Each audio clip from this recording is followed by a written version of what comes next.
Hello, this video overview is just a suggestion for people who want to organize their classwork for students on Google Classroom, and you all have to figure out what works best for you. So this by no means is some ultimatum, it's just a suggestion. But in speaking with teachers last year, I have found that it's important to make a resource topic.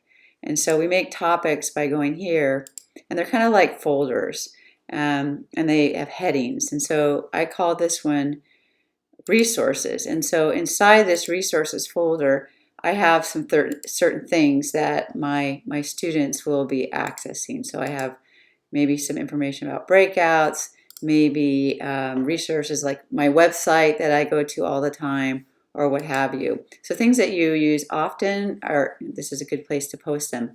I have this as a material icon, not an assignment, just they're here for you if you want. So that's the first thing, and I like to move it up at the top.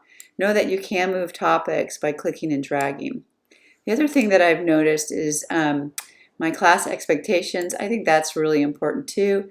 This might be something that you keep separate or that you put in your resources. Inside here, I just simply made a question, and I said, please read these expectations and click yes, so I know that you agree and they have turned it in. Inside here, I might have a document that has my expectations. It's up to you to decide what you want to do and how you want to customize that. This is on the teacher website as well. The other thing that I would suggest is that instead of doing things differently in elementary, at least, reading, writing, math, it became difficult for kids to go to each one of these places to find out what was due. So some teachers have been basically making weeks. And so they'll make a topic, we'll say week 1, week 2, and when they're done with it, they will just kind of move it up. So everything that's due, whether it's math, ELA, science, is in one spot. That makes it really nice for them to find. And you'll notice up here that it sorts out just those things by clicking that right over here. So you might want to teach your students about that. The other thing that's really important is when students are logged in the stream, they'll see right here what's due and what they're expected to do, which is really important.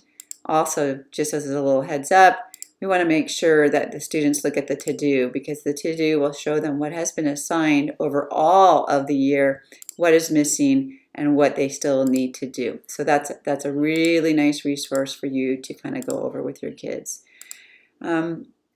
Sometimes people will like to organize their topics by units. So for example, it might be a secondary teacher who does a unit on rainforest or something like that, and you can certainly do that as well. So it's really up to you. Notice that I can change the order inside here as well, so if there's something that's more important, I can put that up at the top.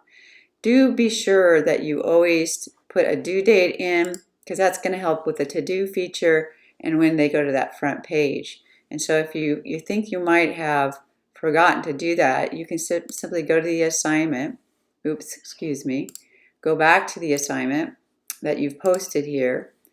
So this one, go to edit, and just make sure that you do put in a due date. That's super important. It will help them identify what they need to have done and get to you. So just a couple suggestions.